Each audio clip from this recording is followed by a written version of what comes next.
Hi, this is Larry Bauer, Chief Executive Officer of the Family Medicine Education Consortium, and I'm pleased today to have with us Dr. Robert Motley, a family physician and chair of the Department of Community Health at Lehigh Valley Health Network, and Deborah Thompson, who is president of Strategy Solutions.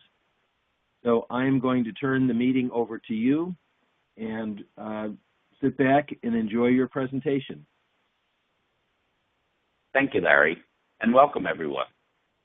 Today, we're going to talk about a topic that has importance for family medicine and primary care because it's relevant for many of your patients and the communities in which you practice.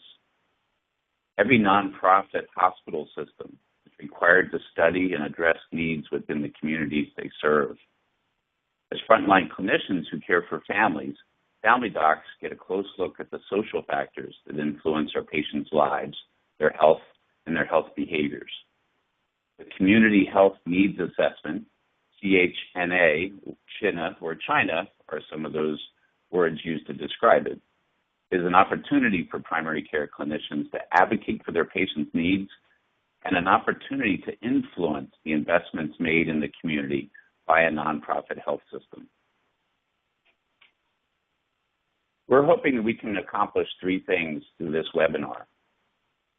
By the end of the session, we're hoping that you can frame the Community Health Needs Assessment process and implementation planning as a strategic exercise that aligns community needs with the goals of your organization, both for individual hospitals as well as across systems and networks, enabling them to elevate impact together for the community.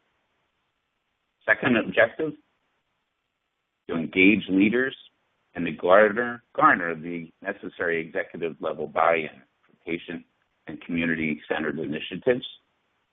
And three, to help you implement adaptable strategies for local or distance collaboration, particularly around measurement and evaluation of impact, one of the requirements of the CHNA process.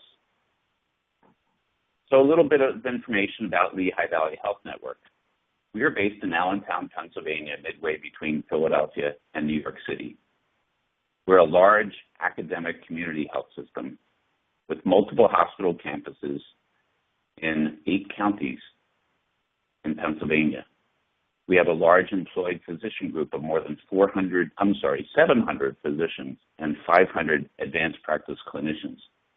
And like many health networks these days, Lehigh Valley is trying to balance its commitment to tertiary care with easy access to primary care services and a strong commitment to caring for the vulnerable members of the communities the network serves. My background, was in practice for 20 years in a primary practice based in the community. I was always intrigued by that subset of patients that can never seem to achieve their health-related goals, who seem to use the phone disproportionately and get admitted to the hospital too frequently. Led by that interest, I ended up transitioning into a teaching program at Lehigh Valley with an urban residency office setting. That really drove home for me the power of social determinants of health and the impact of the environment. Now as chair of the Department of Community Health, I work at a network-wide level, coordinate our clinical efforts with the needs of the communities that we serve.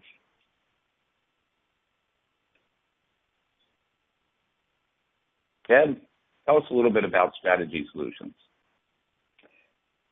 We are now coming up at Strategy Solutions on our 20th anniversary. And our company, which is a boutique consulting firm located in Western Pennsylvania with offices in both Erie and Pittsburgh, the company was born out of my work involved in leading and facilitating community health improvement efforts in Northwest Pennsylvania in the 90s. I worked heavily with primary care physicians to help to advance an integrated philosophy toward planning and community health and primary care within our health system. But after 10 years of providing some of that spiritual leadership for the work that we were doing in the community, I learned that hospitals were never alone going to solve the community health problems and create healthier communities. Healthier communities are actually created through a strong intersection and support of the private sector, which are wealth-creating companies in a community, strong community infrastructure and government so that we have good sewer systems, road systems, water systems, and that workforce and economic development work together, along with a strong social sector that includes community and faith-based nonprofits in healthcare that actually help people. And what I did was I started the company to help really look into how can those sectors in the communities really work together, and how can the other sectors that are outside of healthcare really support efforts to create a healthy community. And my role in doing that has been kind of as a recovering hospital planner and a frustrated university professor, but please don't hold those two things against me. I have a background in marketing with a background also in market research. So I am a data wonk on one hand and a planner on the other. And I do a lot of work facilitating change in organizations and communities and really help to advance initiatives in communities by helping people really envision where they are and where they want to go and what the gap is between where they are today and where they would like to go.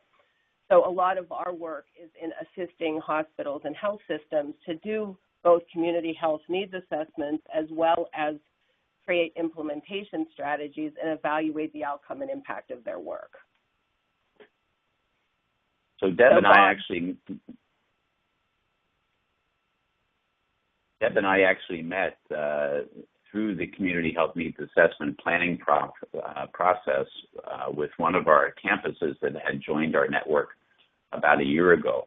And I've really come to appreciate her skillfulness and the resources that her organization brings. So we're going to dive in this first section. We're going to talk about the community health needs assessment process. It's an exercise that all nonprofit hospitals and health networks go through on a 3-year basis. And from a primary care perspective, this is a great opportunity to leverage your knowledge of the community, the assets of the patient-centered medical home, and your health system's population health management goals. So as an overview, this is, at its core, a regulatory exercise overseen by the IRS. However, we've chosen to reframe this as a strategic exercise that tries to honor the letter and the spirit of the law.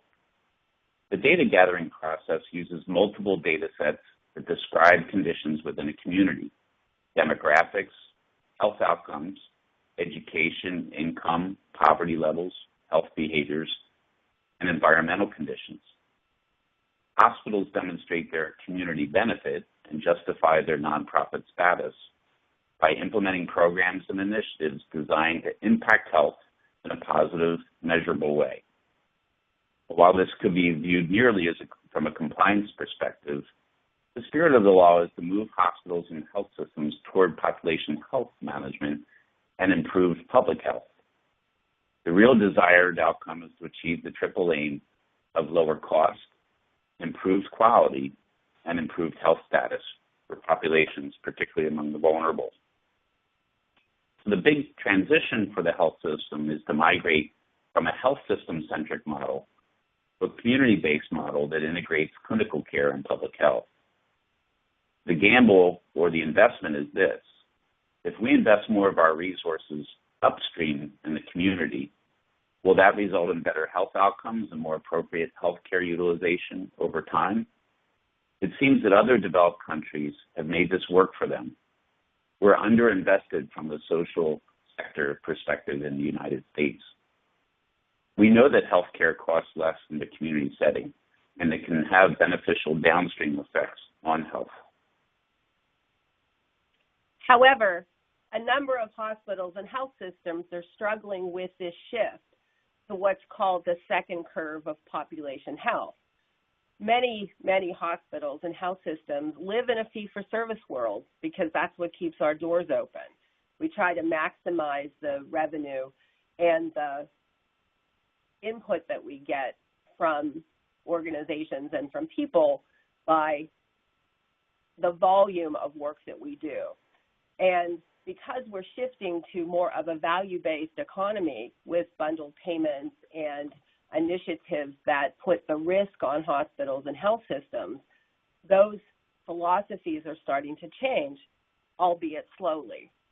And last year, the American Hospital Association published a study called The Next Generation of Community Health that really outlined the different kind of strategies that hospitals and health systems undertake, because they really are across the gamut, depending on the philosophy of the leadership of the organization and to some extent the community itself. And the study outlines both first generation and second generation strategies. So many hospitals are doing, more along the line of what Bob described as the letter of the law a few minutes ago. They're doing their needs assessment. They're maybe establishing some community partnerships, but most of their efforts are aimed at what I call hospital-based community benefit only. We do screenings, we do some testing, we're doing outreach and education strategies, but not a lot to really look at, what's happening upstream in the community.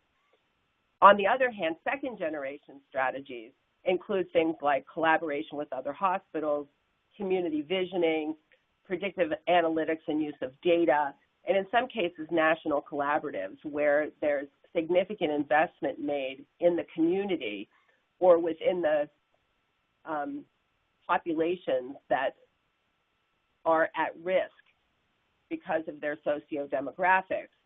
And those kinds of strategies are way more impactful, but they're really more evolved in their thinking and more strategic in their approach.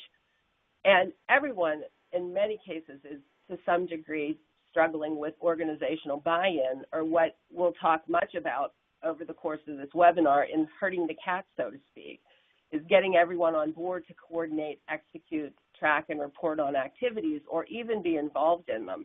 As we've seen through many of the needs assessment processes we've done, that not all the dots are connected in hospitals and health systems to really approach the strategies and the strategic thinking to improve the health of a population from a broad perspective. Now I'm going to We'd like to share a couple. Oh, sorry, Deb. We're going to share a couple of case studies with you that I think will demonstrate some ways that collaboration can support population-level goals. The first of these is the Healthcare Council of the Lehigh Valley. With encouragement and funding from one of our local healthcare trusts, 8 of our region's health entities participated together in the community health and needs assessment process. And we learned that many organizations, our local health department, community health centers, or FQHCs, rehab centers, and even competing hospital networks, we all had a common need to study the needs of the community we serve, particularly for vulnerable populations. Coming together with facilitation actually led to some productive dialogues about our common challenges, complex problems like homelessness, mental illness, tobacco, alcohol, and substance abuse, as well as ideas for sharing data and the knowledge of community resources in ways that could help everyone do a better job. So to build trust, the facilitator was very important. And I would highly recommend that if you're bringing folks together in an effort to build trust.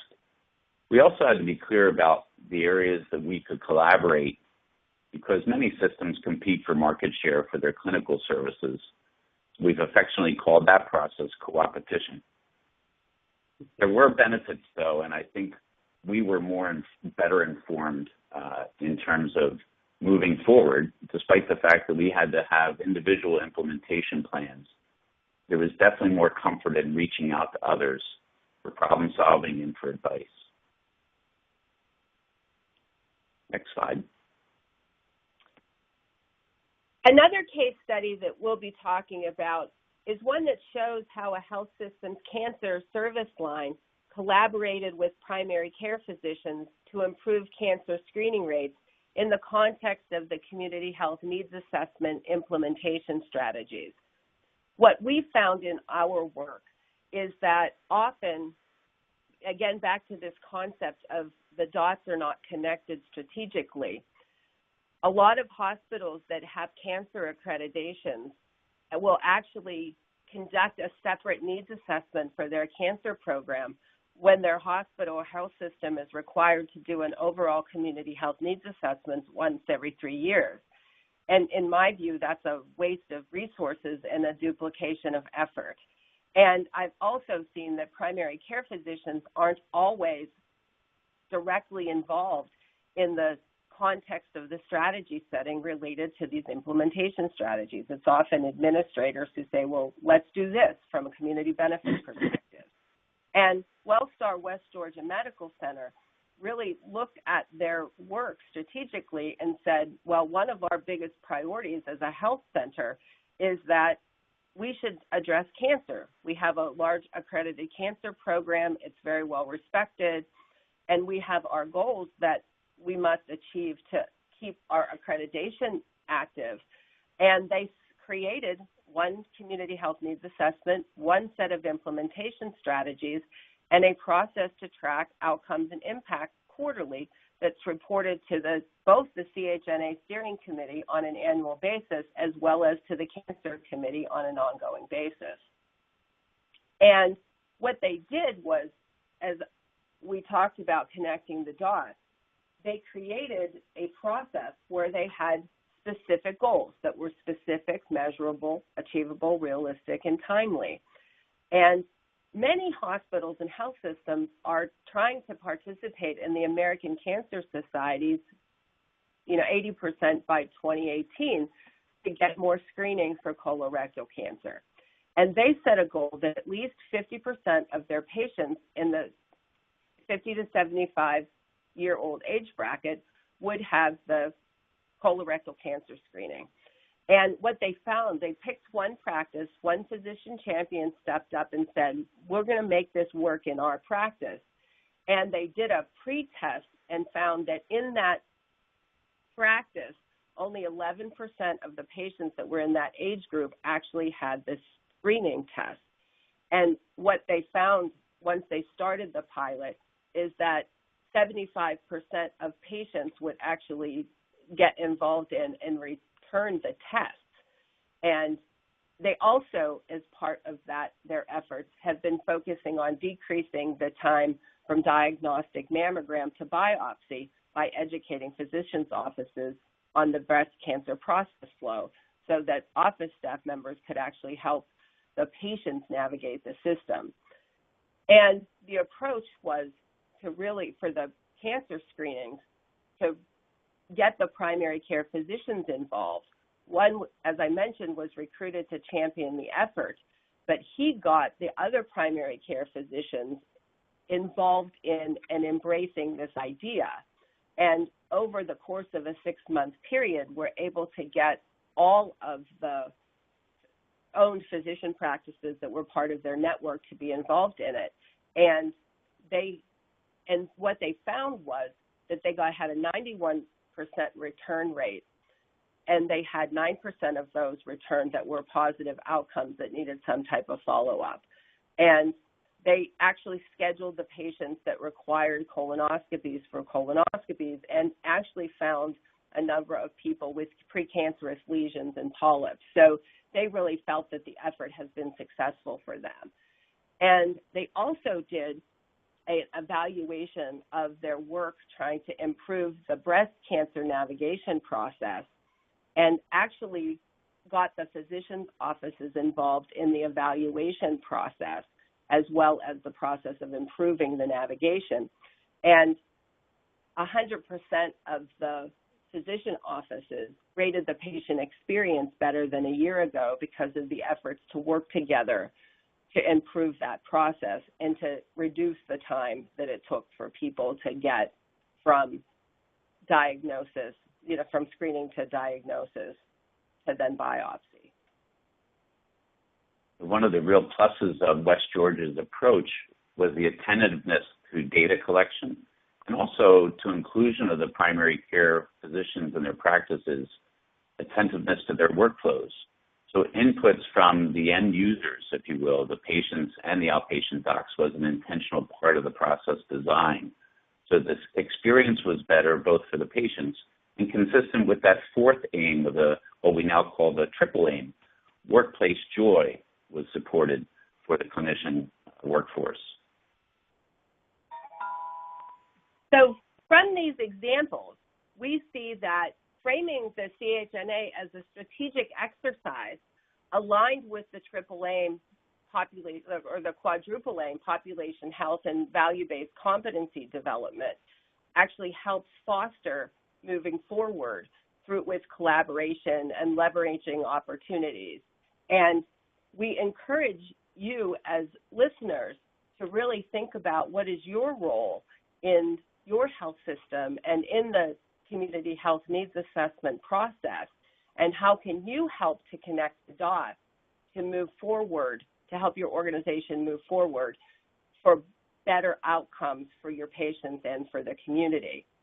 And in this next section, Bob's going to talk about specific strategies of how to engage leaders and garner executive level buy-in for patient and community-centered initiatives. And the reason why we're talking about this is that we see in our work that primary responsibility for choosing priority areas for the health system's implementation plans from the community health needs assessment often rests with different players. Some hospitals have a broad approach where they have hospital and community collaboratives that are including the health departments that are involved in helping to set the agenda. In other cases, it's a hospital and a community collaborative that doesn't include the health department, but does include some broad cross-sector input from the community. In some hospitals, we see senior management or service line leaders or leaders in the hospital or health system saying, well, we're going to target this and this and this because it's part of our strategic plan or it's part of what we want to do from a community benefit perspective. And in some cases, an entire executive leadership team would be involved. Sometimes the leadership team will partner with the health system. We see all different kinds of combinations, and a lot of it depends on the culture of the organization's relationships in the community, and how committed they are to going upstream. However, while these consortiums often include a lot of different players, primary care leadership isn't always at the forefront of those organizations and those priority-setting agendas. And we're here to educate you about how to increase your role as a primary care provider in that equation because of your importance to the strategic thinking and your experience with working with patients, because a lot of the difference in whether or not a patient's health care can be improved or their health status can be improved really rests in the hands of a primary care physician. So I'd like to take a few minutes to talk about this because this is really about influencing larger organizations, a much different milieu than a clinical microsystem or a patient-centered medical home. And the call to action is you actually have more power than you realize, although folks are not really at liberty to just walk into the CEO's office and give him or her a piece of their mind. So we have to look a little bit of what we've learned from organizational theory to kind of understand how to move an organization and to lead change, largely through influence. I'm going to take a look at Lewin's force field model in the cartoon presented before you, just to understand that when any organization is faced with change, there's always sort of a steady state that exists with the forces promoting change lined up against the resistance factor, and humans by nature are a little resistant to change. In order to move things along, there has to be a sense of urgency in order for the organization to unfreeze. And your ability to look at that landscape and look at the strength of the levers that are at play there is part of that diagnosing. So rather than diagnosing a patient, you're really diagnosing your organization. Part of that is actually to create some sense of urgency and a need, but also to define a direction. From a primary care perspective, we're trying to go from a volume-based system to a value-based system, and a hospital-centric system to more of an accountable care community model.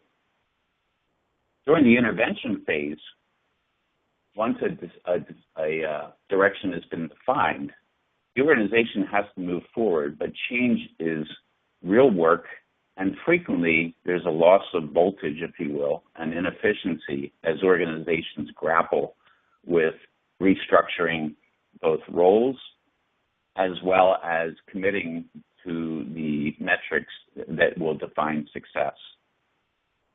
This is the intervention phase, and part of moving the organization, and probably the most important step, is mobilizing commitment.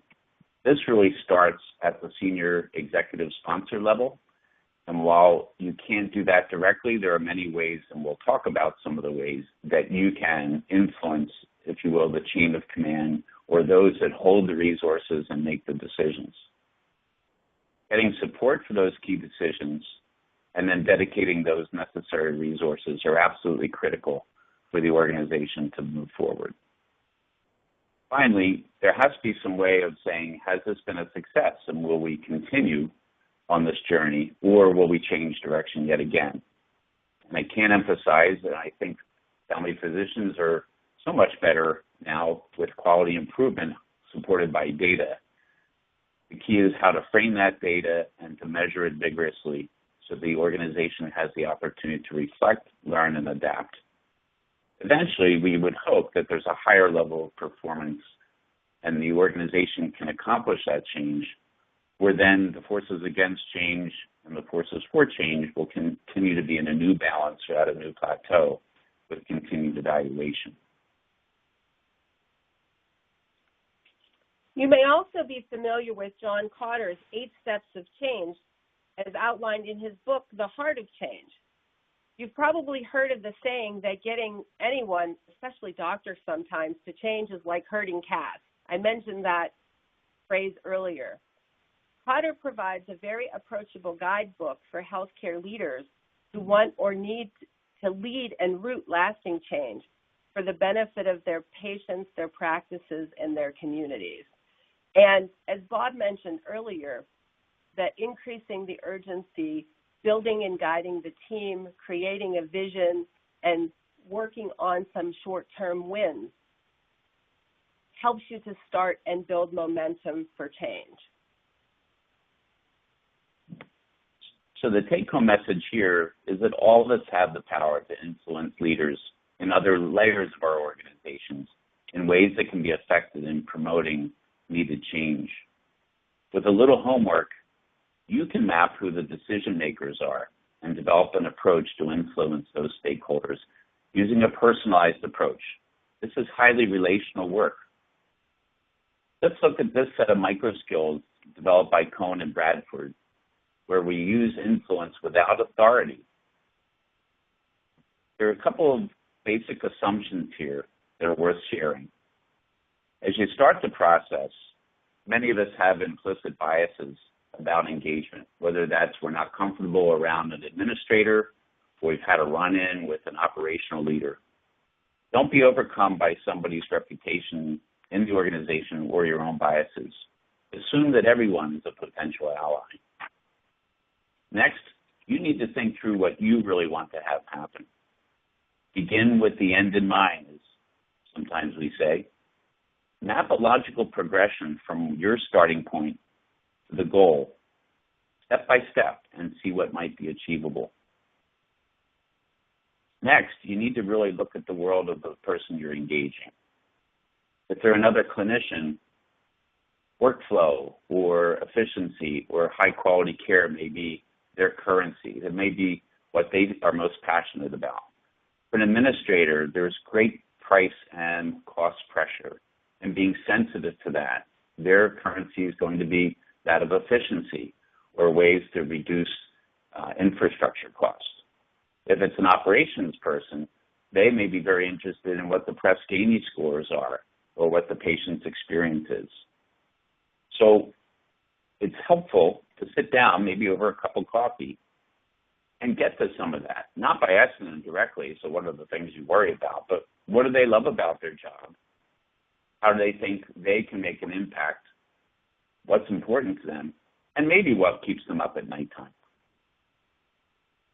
Once you have more insight into what's more important to them and the relevant currencies, then the real conversation can start to talk, but you've started the conversation in their native language. That way you already know sort of what they might need to hear. We're putting, if you will, a cookie in their jar. What they need to have something in it for them. But you want to frame this conversation as how could you all benefit and bring that primary care perspective that a lot of hospital-based administrators don't fully understand. Finally, with step 5, nurture the relationship. As you start the conversation, ask about things they enjoy outside of work, or simply what their plans are for the weekend. Engaging in this small talk is a great bridge builder so that you're connecting on the personal level before you really get down to business. I've also found it to be very helpful just to be courteous. Simple things like dropping a thank you note or an email after your meeting, summarizing some of the things that you've learned, and leaving the door open for the next conversation.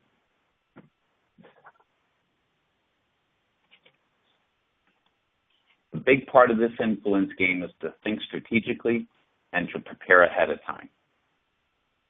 Do your homework. Think about the issue and what you want to have happen. Test your idea, why you think it's a good idea, but also outline from the perspective of the person you're engaging, what do you think their arguments against the idea might be? How much work will it take? What are the costs? What are the benefits? That's the decision balance that they're going to use as they decide whether to ally with you. What other factors that are unknowns need to be considered? What are unintentional consequences? And most importantly, what would success look like?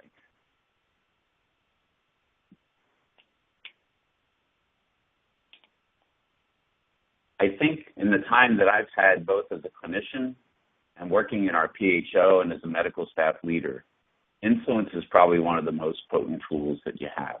It's a skill and it can be learned, but it takes practice. It's based on reciprocity, the art of give and take. And it can't happen immediately. This relation-based approach takes time. So prepare in advance,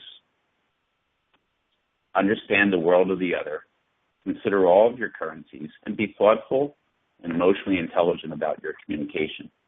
Try to think both small picture and big picture. You certainly have specific goals that are particular to you in your setting, but try to identify goals that truly are a win-win for the organization and for the patient that you represent. This builds trust, and the next conversation can continue. Plus, you've influenced this person to maybe have the next conversation up the food chain, if you will, where they may build a coalition of support for the idea that you've brought forth.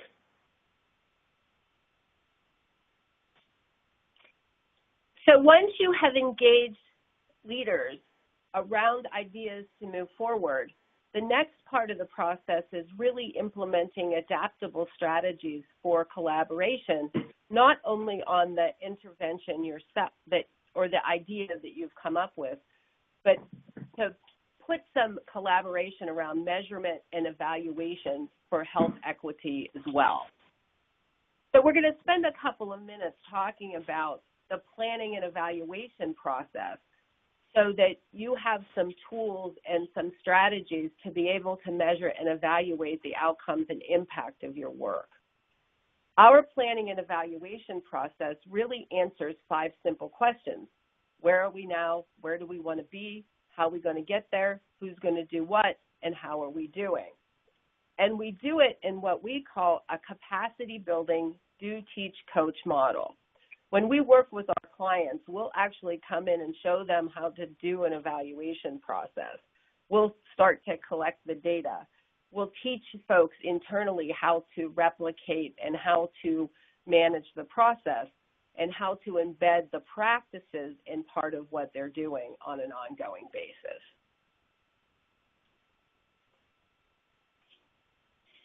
Getting started, you want to convene or join a team that already exists and help to develop a strategy for outcomes and impact measurement.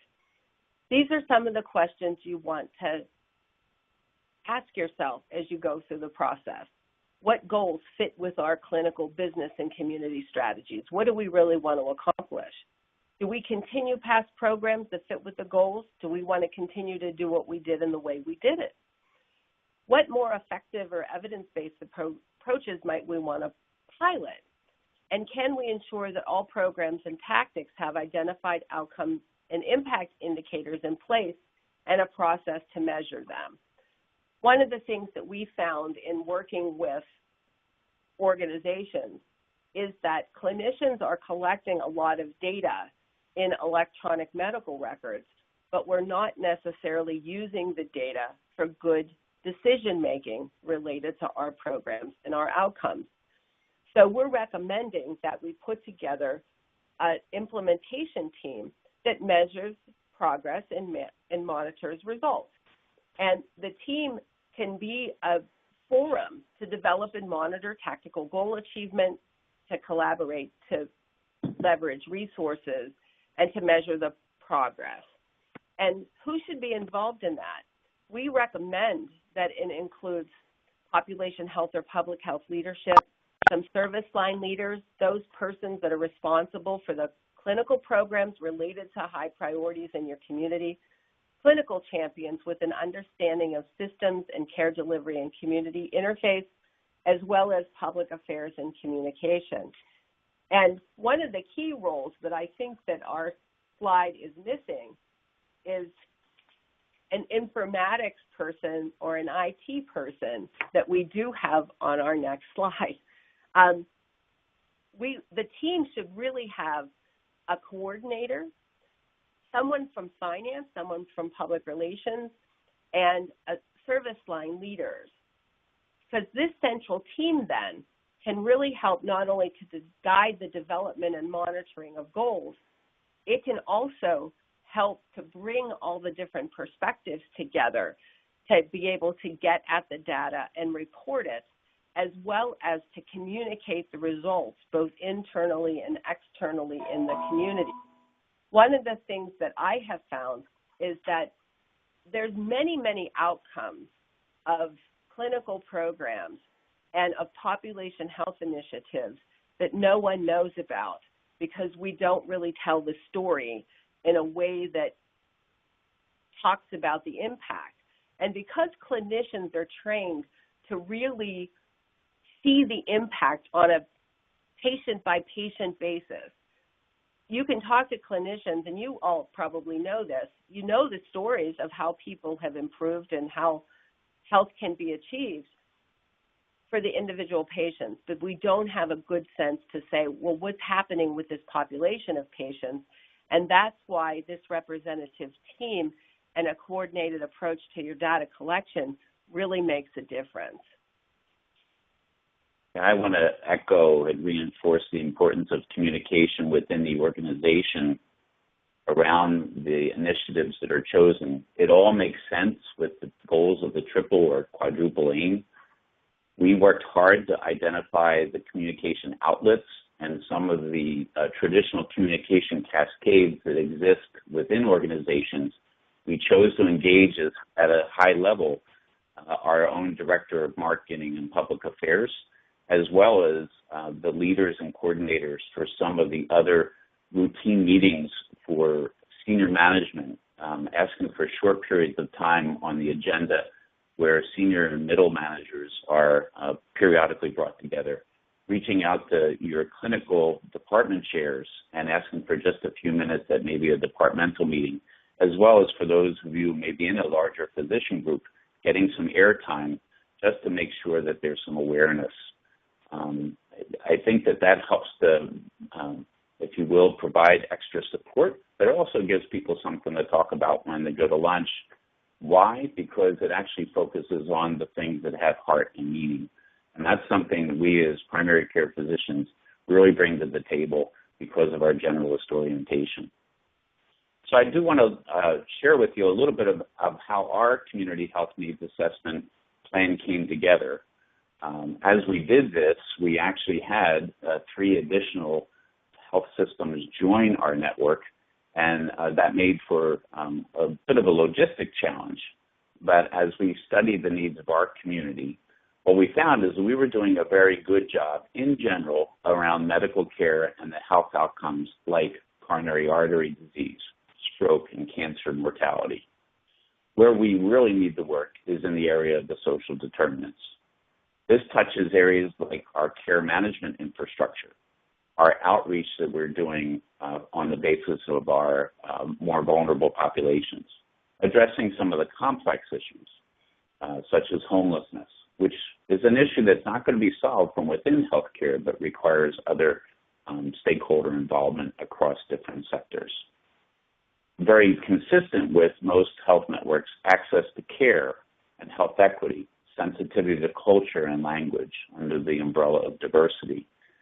All of these are important issues for any organization. And as we looked at our data, quickly what emerged was our key focus areas were things that were consistent with both the needs of the community, but also consistent with goals that the organization has for both its business interest, its strategic interest, and its clinical care interests. In primary care, prevention and wellness, which is oriented toward actually not just us checking a box for HEDIS or patients in our medical home NCQA certification, but actually to activate patients and get them invested in reframing how they look at their health. Not a disease model, but a health-focused model. So things like cancer screening are a natural fit. Same would be for people who want to pay attention to BMI.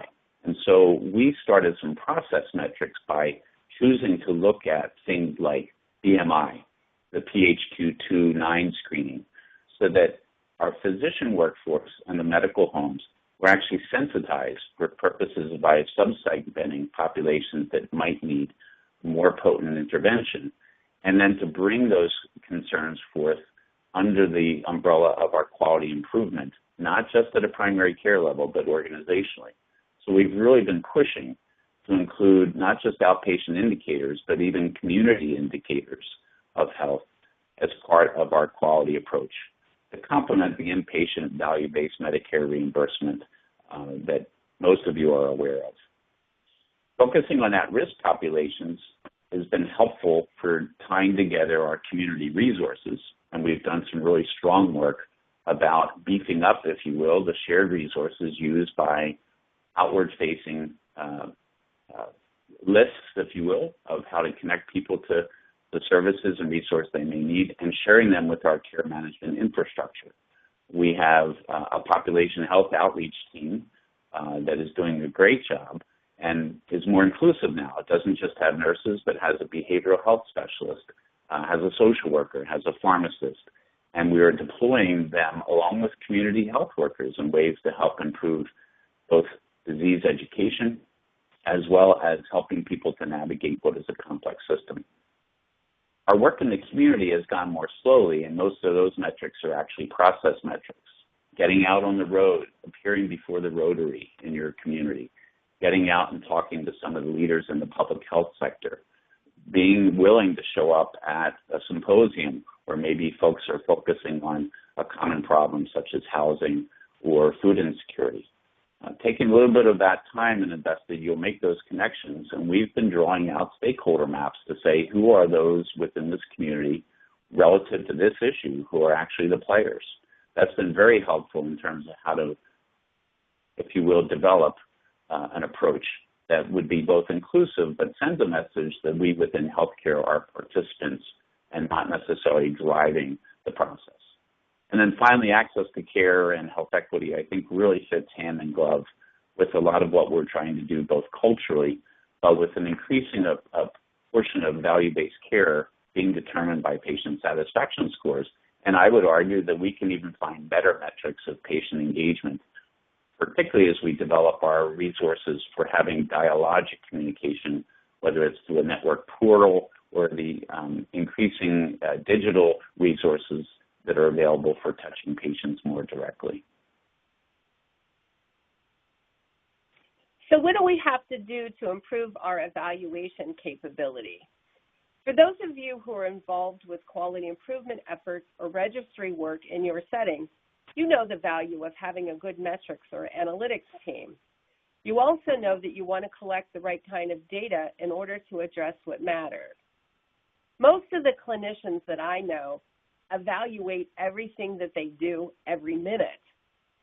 But what they don't do is take a point in time to sit down as a team and go over the data and document what they're talking about. Lots of evaluation happens, but we don't designate a time where we're just going to stop and document where we're at and then look at, do we need to or want to change our strategies moving forward?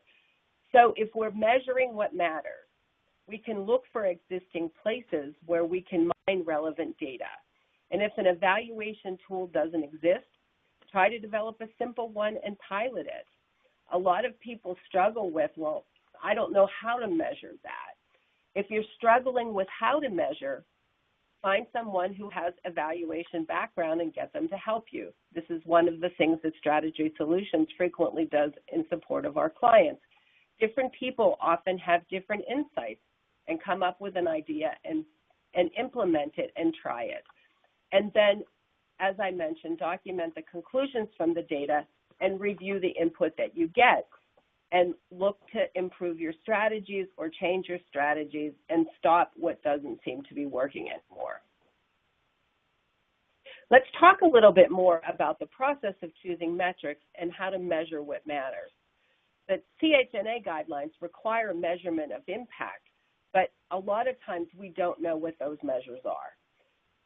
Sometimes they can be, as Bob was talking about, process measures of his community work. It can be a developmental milestone for a new process. We got these first two phases done.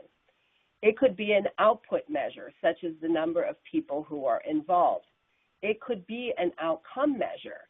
And if clinicians know what the outcomes are, we don't necessarily just look for the numbers to be able to demonstrate that we've achieved that outcome. I'll give you an example. A lot of times we do screening, we do blood pressure screenings. And one of our clients has a community outreach department that's been doing blood pressure screenings for years. And in Excel spreadsheets, they have data for the same people who come back to these screenings over and over again, but they're not analyzing that data to look at, does the population's blood pressure improve over time, which is not really difficult to do. So you can look at the aggregate data from the EMR or from outside databases, and working with your IS and analytics team, you can actually look at, has the population improved over time based on some outcome measure? We should be looking for those as part of those programs, but we want to be clear, concise, and focused, and don't overpromise. Just pick one or two things and look at them and say, have we made a difference? The other thing I'd encourage you to do is make some investment in geomapping technology.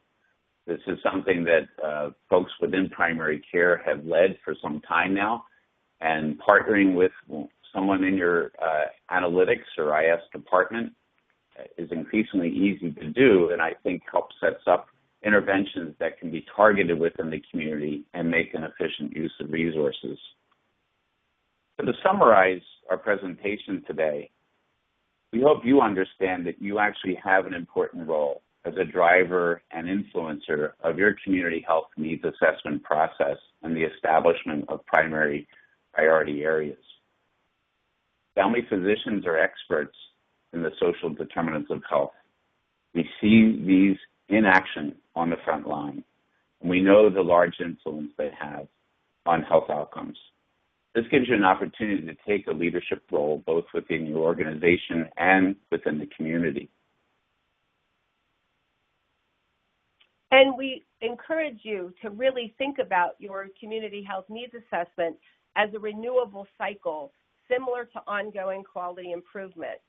I often tell our clients that the CHNA process should be both the driver and the evaluator of whether or not your strategic plan goals are being achieved and if they're making a difference in the communities that you serve. And you can do that and be involved in that process by following some of these simple strategies.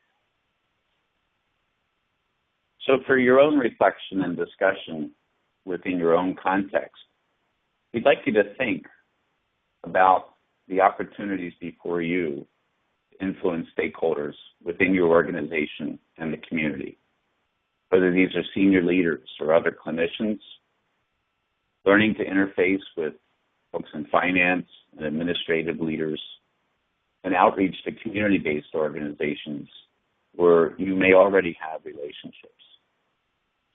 What strategies have you found effective so far, either within the development of your patient-centered medical home, or as you sit on committees at your health systems level?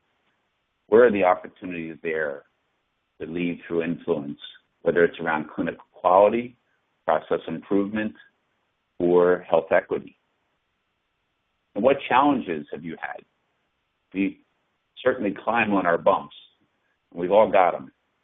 But I made the decision not to be traumatized or injured by a negative experience and to assume good intent, knowing that the process of leading change is a messy one and building consensus is difficult. We hope that our presentation has given you a little bit more insight and maybe a couple of tools for your tool belt, as well as an approach moving forward in ways that support the triple aim and primary care. We want to thank you for joining us on this webinar. As part of this presentation, for all who have listened to it, we're making some resources available that you may find helpful in your work. These are listed here and on the following slides. We'll work with the FMEC to make these resources available for downloading. There's also some additional resources available on Strategy Solutions website at www.getstrategy.com. We look forward to future opportunities to work with you on improving the health of your patients and your communities. Have a wonderful day.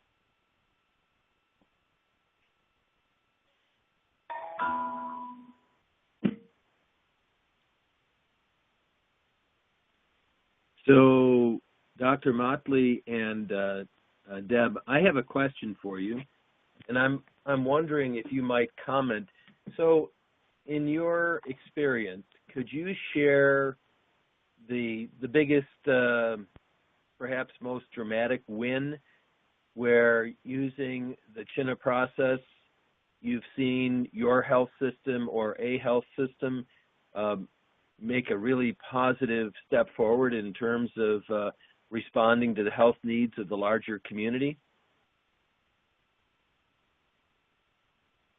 So I would say, from having been through just a cycle or two of the community health needs assessment process, our biggest win has been focusing on mental health and trying to reach a better level of specificity.